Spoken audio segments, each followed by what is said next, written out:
campeão africano, campeão olímpico e um dos finalistas da Copa do Mundo de 1990. Em Camarões, futebol é coisa séria. Camarões é uma potência na África, assim como o Brasil é uma potência no mundo todo. O lã, a luta tradicional senegalesa, é simplesmente uma paixão nacional. Muito mais do que uma luta corpo a corpo, o lã tem outras particularidades. É uma indústria que movimenta milhões e uma exibição de rituais africanos.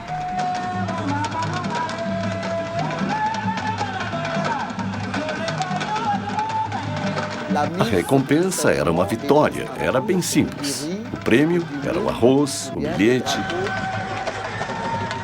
Pela África, brilham muitos atletas. No Quênia, os corredores são astros. Na África do Sul, são os jogadores de rugby que empolgam as torcidas.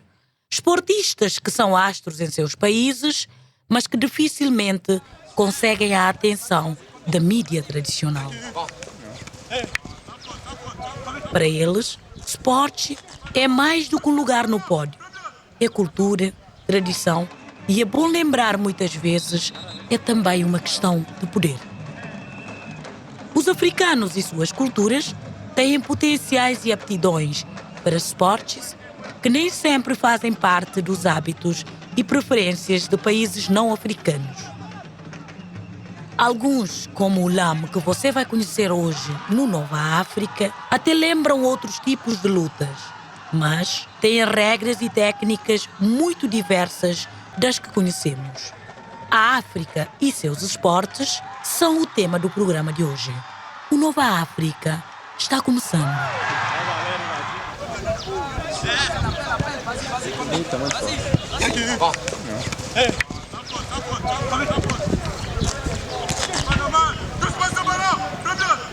Na Copa do Mundo de 90, Camarões virou o jogo contra a poderosa Argentina e chamou a atenção dos especialistas e fãs de futebol do mundo inteiro.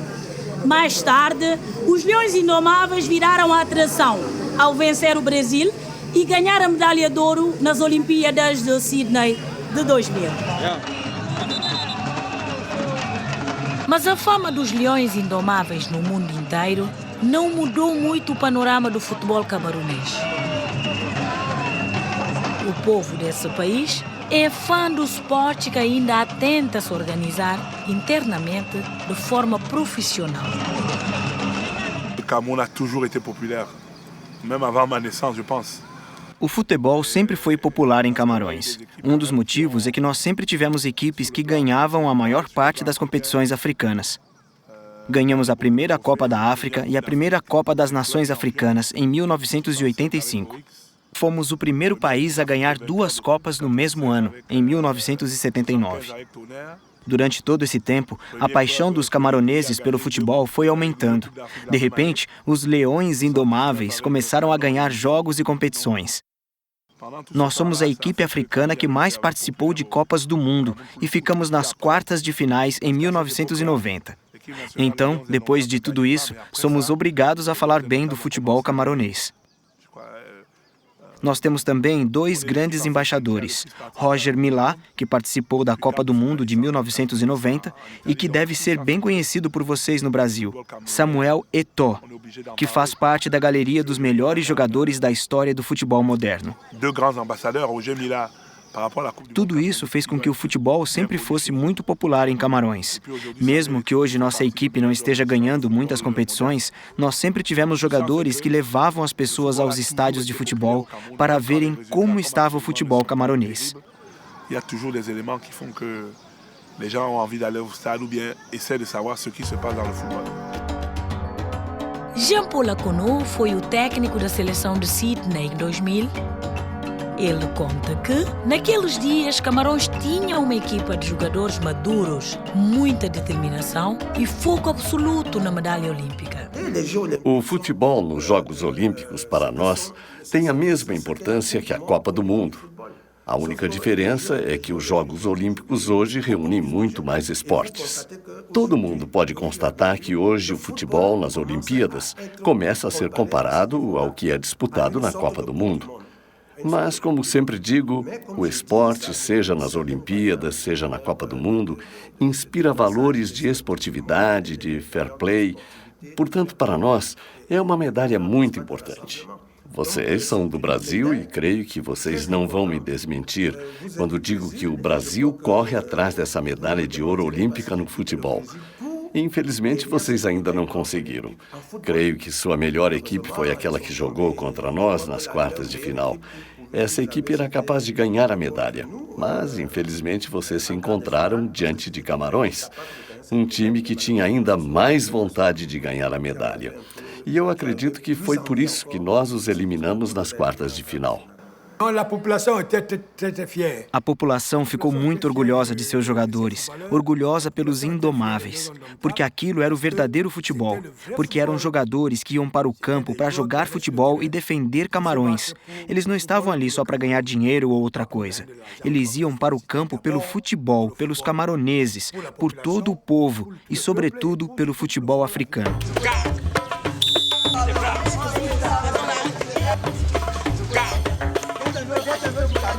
O sucesso nos gramados fez Camarões se preocupar com o futuro.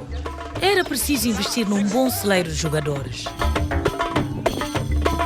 A escola de futebol Le Brasserie, criada em 1989, alguns meses antes das façanhas dos Leões Indomáveis na Copa do Mundo de 1990, virou a principal aposta da torcida camaronesa para descobrir novas feras da bola. No futebol, Camarões é considerado o Brasil da África. Grandes jogadores camaroneses como Samuel Eto'o, Olembe e outros, contratados pelos principais clubes do mundo, começaram na escola de futebol Brasserie de Camarões. O projeto precisava considerar todas as necessidades dos jovens atletas e era necessário construir uma estrutura para permitir que as crianças tivessem uma boa formação no futebol. Aqui, as crianças estudam, se alimentam, dormem e, claro, aprendem os segredos do futebol arte. O futebol é um bom esporte para mim. É um grande prazer quando estou jogando. A escola de futebol Le Brasserie de Camarões aceita crianças a partir de 3 anos de idade. É um processo simples. Durante o feriado da Páscoa, que aqui dura 2 semanas, nós organizamos a Copa Top. Antes, em cada período de férias e em territórios diferentes de Camarões, nós reunimos cerca de 5.000 crianças para jogar futebol. Isso acontece em pelo menos 40 locais diferentes. E cada local tem 8 equipes de crianças que competem entre si. Com isso, nós reunimos essas 5.000 crianças que mostram o seu futebol para um júri composto por antigos jogadores, astros internacionais, treinadores camaroneses, técnicos que percorrem todo o país observando as crianças. Para cada criança, é feita uma anotação. Essas anotações vêm para Douala e são analisadas por um escritório. Das 5.000 crianças do início, nós trazemos para a capital, em junho, julho, uma centena de crianças. Essas crianças passam por avaliações, testes físicos, testes de resistência e rapidez. Essas crianças jogam partidas de futebol para serem avaliadas. Depois disso, vamos escolher 18 crianças, que vão entrar na escola no próximo ano letivo, no mês de setembro. É uma seleção muito rígida que parte de uma amostra de 5.000 crianças para chegar a 18 futuros jogadores profissionais. Assim, temos a garantia de termos os melhores jogadores de futebol de Camarões, que vão entrar na escola de futebol com 13 anos de idade.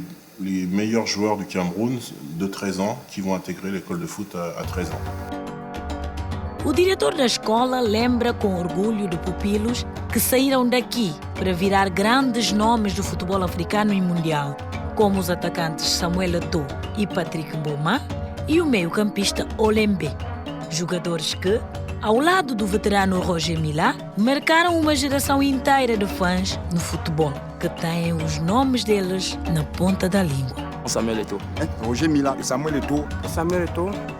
Mas o tom otimista muda totalmente quando falamos do futebol jogado por Camarões nos dias de hoje. Para Fan Flaubert, diretor de Le Brasserie, os Leões Indomáveis estão em baixa e é preciso fazer grandes mudanças nas estruturas do futebol do país, no processo de formação de novos atletas e no futebol profissional, para ver a seleção de Camarões brilhar como antes. La génération aujourd'hui A geração de hoje está envelhecida. É preciso renovar o quadro de jogadores em nível nacional. Não fizemos o suficiente para mudar essa situação e, por causa disso, os resultados não são mais favoráveis. Os bons jogadores se aposentam. Com isso, é preciso que uma nova geração esteja pronta. É um trabalho de nível nacional e que deve envolver as federações de futebol. É preciso que a gente volte ao trabalho para conseguirmos formar uma nova equipe de bons jogadores camaroneses. la pérennité du football camerounais. O futebol camaronês é vítima de seu próprio sucesso. Quando não nos preparamos para o sucesso, quando nós não sabemos como ele chega, não sabemos mantê-lo. Não há mais nenhum sucesso simplesmente porque hoje, esses que não ganhavam, só agora compreenderam que é preciso se aplicar para ganhar. Camarões, que tinham o hábito de ganhar, teve a impressão que isso era só um dom de Deus.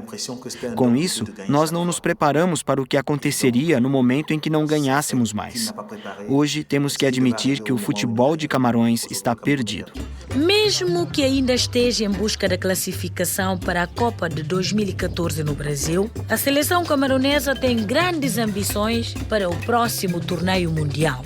Para o jornalista esportivo Martin Camus, mesmo não vivendo o melhor momento, os Leões Indomáveis vão atravessar o Atlântico prontos e dispostos a brigar pelo título mundial. Le Cameroun est une puissance en Afrique comme le Brésil est une. Camarões é uma potência na África, assim como o Brasil é uma potência no mundo todo. Portanto, cada vez que há comparações a fazer, nós nos comparamos ao Brasil, sim. Le premier pays est. Mas seria necessário que fôssemos como o Brasil até o fim. Hoje, tenho certeza de que quando um país africano ganhar a Copa do Mundo pela primeira vez, esse país será Camarões. Pouvoir assumer ce statut. Peut-être c'est au Brésil que l'Afrique gagnera sa première Coupe du Monde. Le seul mot que je peux apporter pour le football africain, A única mensagem que posso trazer para o futebol africano é para os dirigentes, os que gerem o futebol africano. on ne peut pas diriger. Eles precisam ser homens íntegros, honestos. Não podemos dirigir o futebol africano com falta de honestidade, com injustiça, com corrupção. Ninguém pode passar pelo futebol com tudo isso nele. Personne ne peut. O que eu pessoalmente peço a todos que dirigem o futebol africano é que tentem não usar essas três palavras. À tous ceux qui dirigent. Penso que se tivermos honestidade e organização em nosso futebol, seremos capazes de levar nossas equipes muito longe na Copa do Mundo. S'il y a la bonne organisation, nous sommes capables d'amener les équipes à la Coupe du Monde très très loin. Ok, merci beaucoup. Merci. Allez. Merci. À la prochaine. Et bon retour.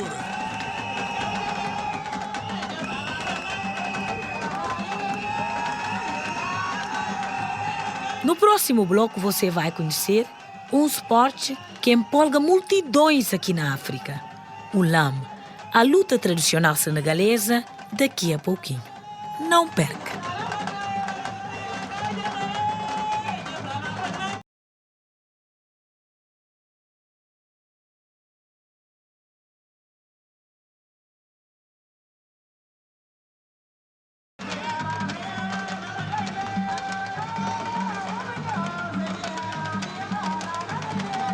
O Senegal é um dos raros países no mundo onde o futebol fica no segundo plano. Aqui, o que mais empolga as multidões é a luta tradicional senegalesa, o lam. Caiu! Caiu! Caiu!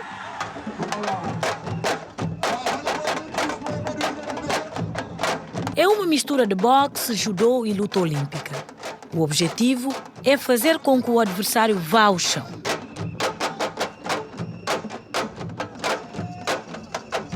No Senegal, ainda colônia, o lam era uma luta por glórias.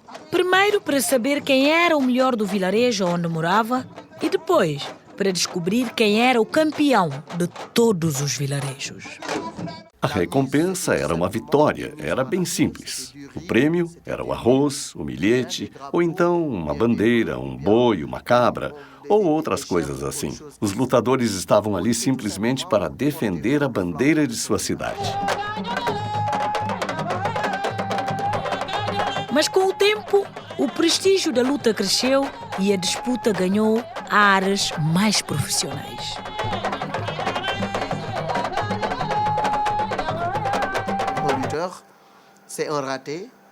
Antes, um lutador era um perdedor. Era alguém que não tinha nada para fazer na vida, que só tinha músculos, que não tinha nada na cabeça, que só praticava isso. O lutador era muito mal visto pelos senegaleses. Mas, com o tempo, isso mudou e hoje todos colocam muito dinheiro nas lutas. Hoje, os lutadores atraem um enorme público para os eventos. Os organizadores investem muito dinheiro para promover lutas grandiosas. Além das batalhas na arena, os espectadores podem assistir a batuques, cantos e danças que também fazem parte do ritual do Lam.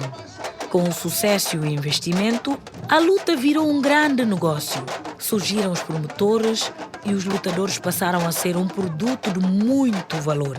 Disputados pelos promotores e admirados pelo público, aqui entra em cena o misticismo africano. Cada competidor precisa ter um bom feiticeiro que lhe forneça patuás e uma poção que é passada pelo corpo antes da luta e espalhada no caminho do adversário. Só assim, cada lutador vai estar protegido e preparado para o combate. Aqui na África, a realidade é que todos os africanos, para se preservarem do azar, usam amuletos. E quando há uma luta, nós temos milhares de pessoas que acompanham o combate pela televisão. Para se preservar desses olhares e de todo o mal olhado que pode estar presente num momento como esse, é preciso apelar para os amuletos. Essa é uma tradição africana que protege os que acreditam nela do mal olhado. A gente tenta neutralizar o adversário por meio de práticas místicas. Com isso, a gente pode, no dia do combate, tornar o outro lutador preguiçoso, a gente pode deixá-lo pesado, a gente pode também fazer com que ele não consiga levantar a mão para bater no nosso lutador. O misticismo faz parte da luta no Lam. Mas de vez em quando, um lutador ou torcedor pode entrar em transe em cadeia nacional de TV. A culpa, dizem os especialistas, é dos patuás e da poção que não devem continuar no corpo depois que a luta acaba. Multinacionais de telecomunicações e de alimentos patrocinam atletas e ajudam a promover as lutas. Os patrocinadores buscam na publicidade o retorno garantido da popularidade do esporte e dos lutadores. Um estudo recente mostra que 4 dos melhores lutadores senegaleses movimentaram quase 15 milhões de reais em 2 anos. Hoje são mais de 10 mil lutadores licenciados. Temos mais lutadores do que militares no país. Homens que têm uma enorme força e que estão desempregados podem contar com a luta como alternativa de sobrevivência. Estou feliz por termos alcançado este nível no esporte. Fazemos da luta um fator de desenvolvimento e uma fonte de emprego.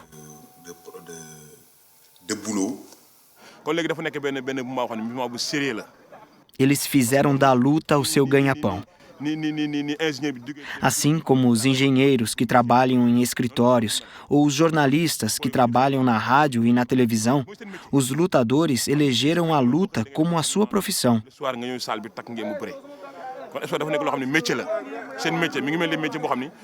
Por isso, treinam dia e noite para conseguir ganhar as competições e assegurar a sua vida cotidiana.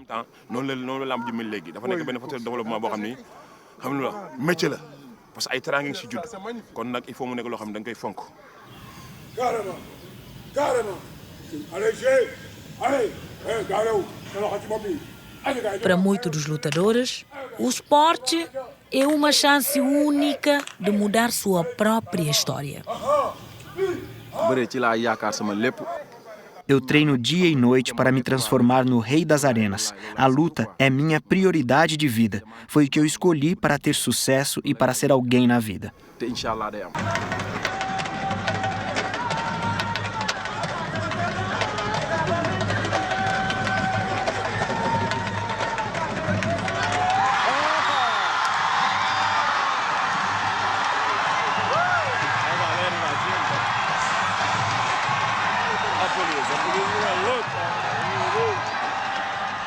they gave this drop goal.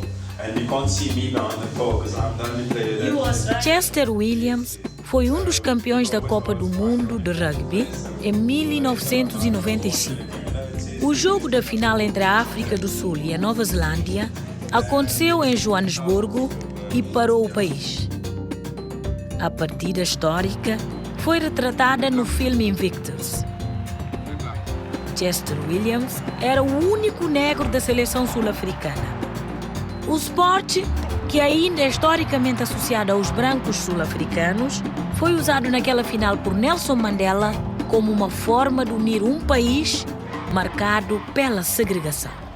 Eu tinha 8 anos de idade quando comecei a jogar rugby, mas é algo que sempre esteve na família. Meu pai e minha mãe escolheram o rugby. Meu pai jogou para o time nacional dos negros da África do Sul. É preciso lembrar que havia o apartheid, por isso existia um Springbok, que é o apelido de nossa seleção. Um branco e um preto. Meu pai e meu tio eram jogadores de alto nível e jogaram na seleção. Eu comecei a jogar rugby na escola, quando eu ainda era novo. E porque era algo que sempre fez parte de nossa cultura, da nossa comunidade interracial. Nós jogávamos rugby na escola e foi assim que todos nós começamos a jogar. Eu amava o rugby e quando eu jogava, eu adorava estar num esporte de equipe. Eu sempre digo que foram 4 coisas que me fizeram chegar ao Springbok. Essas 4 coisas são persistência, trabalho, dedicação e disciplina. E essa é a fórmula de minha história de sucesso. Eu tinha que pegar o trem e acordar às 4 da manhã. Quando eu chegava à estação de trem, eles diziam que alguns vagões eram apenas para pessoas brancas e outros vagões apenas para pessoas negras. E foi assim que eu cresci. Mas essas coisas estão no passado. Muita coisa mudou na África do Sul. Então foram essas 4 coisas que me fizeram ser bem-sucedido. Eu tive que trabalhar o dobro que um jogador branco trabalhava. E se eu cometesse um erro e um jogador branco cometesse 3 erros, ele ainda seria selecionado e eu seria rebaixado ou retirado do time. Mas isso só me tornou mais determinado e qualquer coisa que as pessoas fizessem para me colocar fora do time me tornava ainda mais determinado para trabalhar para ser mais disciplinado nas minhas ações. E isso me colocou onde eu estou agora. E eu acho que em 1995, o que me guiava tão fortemente era a vontade que eu tinha de jogar para o meu povo. E quando eu digo o meu povo, eu me refiro ao povo negro. Eu queria jogar e mostrar ao mundo que eu estava jogando para representar o meu povo e meu país como um todo. E fazendo isso, jogando bem, jogando positivamente, ganhando e fazendo a coisa certa no campo, eu dava uma boa percepção para as pessoas que estavam lá. Foi muito bom ter sido bem-sucedido naquele ano de 1995. O rugby representa a aproximação das pessoas e a possibilidade de fazer amigos, e não apenas na África do Sul. Hoje, se eu for para a Nova Zelândia, eu tenho amigos na Nova Zelândia, na Argentina, na Austrália, na Inglaterra, na França, na Espanha. Eu tenho amigos por todo o mundo, por onde eu tenho viajado. E isso é algo muito especial. O esporte une as pessoas ao redor do mundo, não apenas na África do Sul. Mas o rugby significou muito para a África do Sul naquela Copa do Mundo de 1995. Ele representou muito para nós como uma nação. A Copa do Mundo de futebol que aconteceu tem feito bastante por nós como uma nação. E a Copa do Mundo de futebol também representou muito. O esporte aproxima as pessoas. E essa é a beleza do esporte. A natureza ainda é selvagem e as grandes áreas livres do continente africano são um convite aos esportistas, especialmente para os que gostam de esportes radicais. Gente de todo o mundo vem para a África para praticar trekking ou montanhismo. Os mais aventureiros buscam a fronteira entre a Zâmbia e o Zimbábue. Separados pelo rio Zambeze, os 2 países compartilham uma maravilha natural, as Cataratas Vitória. Mas é sobre a ponte que cruza o Zambeze e une os 2 países que esportistas e amantes do bungee jumping se reúnem. A 111 metros de altura, praticantes do bungee jumping se lançam sobre as águas do Zambeze e eles pagam por isso. Para saltar em meio a essa maravilha natural, é preciso desembolsar cerca de $150, ter mais de 14 anos de idade, menos de 140 quilos. Mas o fundamental é contar também com muita coragem. Além do pulo de 111 metros, é bom saber que o Zambeze é um rio cheio de crocodilos.